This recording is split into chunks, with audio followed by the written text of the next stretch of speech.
Hello po mga idol! Kamusta po kayo dyan? Welcome back to my channel. Ngayon po ay magluluto naman tayo ng kibda. Kibda, Arabic words na sa Tagalog ay atay ng kambing. Yan. So, hindi ko po naipakita sa inyo kung paano yung pag-umpisa ng aking pag-igisa nito.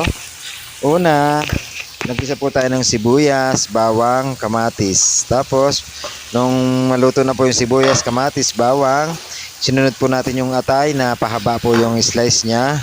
At ngayon naman po ay isinunod na po natin ang bell pepper. So, saglit ko lang po na ginisa yung ating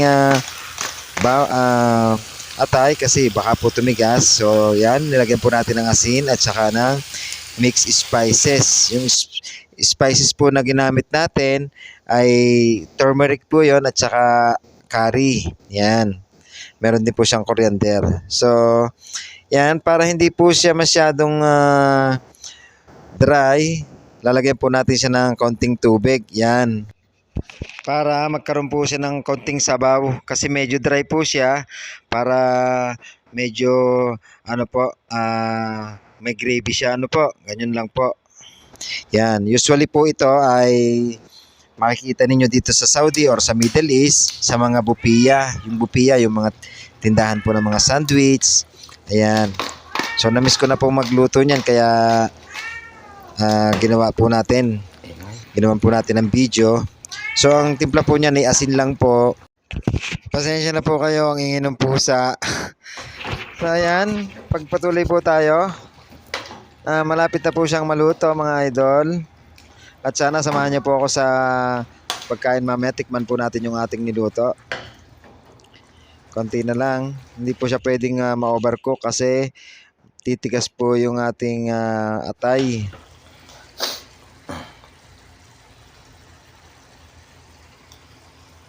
Ayan, luto na po ang ating kibda ng Saudi Arabia. Okay. Masarap to sa kubos.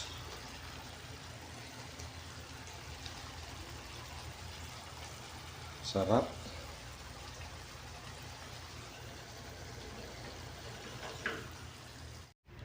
Okay mga idol. Luto na yung ating kibda.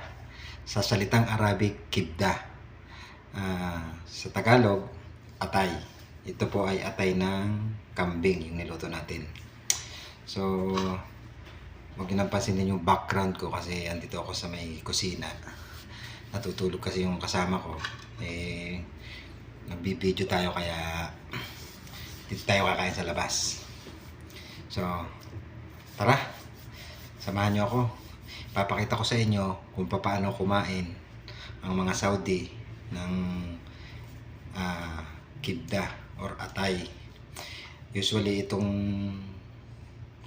food na ito is hindi siya inuulam dito.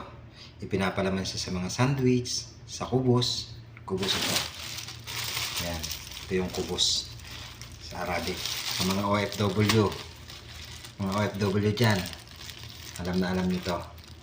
So, sa mga gustong makita kung paano kumain yung mga Saudi or mga tao dito, mga namumuhay dito, mga pa-Saudi man, Bangladesh, Pilipino, Pakistani, India, anywhere in the world na nandito, malamang nakakain na nito. So, huwag na natin patagalin. Kain tayo. Samahan niyo ako. Ito na yung ating kibda. So, gabi na kasi ngayon. Ito lang muna ang kakainin natin sa sandwich. Tikman natin. Ayan. So, hindi na ako makahintay. Mukhang masarap ito eh. Luto ko. Kaya masarap. Ano kayo lasa nito? Ganito po pagkain ito. Ayan. Pipilas ka ng ganyan. Ayan. Ako binubuka ko siya eh. Binubuka kong ganyan. Ayan. Tapos, ganyan. Kukuha ka ng ganyan. Palaman. Ganyan. Tapos kain. Yun. Pwede na. Hindi ko alam kung anong eksaktong lasa nito. Pero ganito yung lasa niya. Hindi ko alam kung sakto pero okay na sa akin to. Ganyan. Yung OFW, Pilipino, na babae o lalaki, alam to. Hindi ko masasabi na lahat ng Pilipino kumakain nito kasi yung aroma niya, minsan hindi sila sanay sa mga spices. Hindi nila makasanayan. Nung una ko dito, medyo hindi rin ako makakain kasi yung amoy iba. Kaya hanggang sa nasanay na, ano na kasi ako dito, Lagunoy. Lagunoy, ibig sabihin ng Lagunoy, sa Goldilocks, luma. So luma tayo kaya nasanay na rin tayo sa mga ganitong delicacies o food dito sa Saudi. Minsan, sama-sama kami kumakain. Iba-ibang lahi, Pilipino, mga ibang Asian, kahit mga Saudi, ganyan. Sama-sama. Minsan sa isang malaking plato, sahan kung tawagin.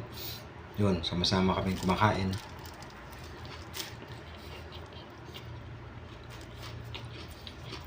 Sarap.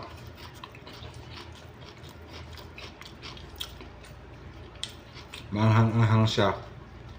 Kasi nilagyan ko siya ng siling mahaba, kulay pula. Hindi ko lang na-video kanina yung mga simula ng pagluluto ko kasi nakalimutan ko, i-video ko nga pala. Kaya kalagitnaan na nung na-video ko. Pero gusto ko lang ipakita sa inyo paano kami kumain dito. Mga taga rito. Ganyan. Kita nyo? Sarap. At tayo. Dami. Sarap. Kaya sana matikman nyo to. At sa mga OFW sa Middle East na hindi pa nakatikim nito, nako, tikman nyo. Sa mga buffet, hindi nawawala to. Sabihin nyo lang kibda. Kibda, atay. Arabic word ng atay, kibda. Mauubos ko na yung isa. Pero ubusin ko lang to. Ang ingredients ito, madali lang. Sibuyas, bawang, kamatis, tapos yung spices niya is yung turmeric at saka yung mixed spices. At tapos bell pepper, kung gusto niyo ng medyo maanghang, lagyan niyo ng sili. Pag nagisa niyo yun, ilagay niyo yung atay. Pag nagisa niyo yung sibuyas, kamatis, at saka bawang, atay, halo-haluin niyo lang ng konti. Huwag nyo i-overcook kasi titigas yung atay niya. Mga ilang minuto lang, ilagay mo na yung bell pepper, tapos asin. Yun na. Lagay mo lang ng konting tubig, kaya yung ginawa ko kasi para hindi siya masyadong dry. Yun lang, ganun lang kasimple, ganun lang siya kabilis.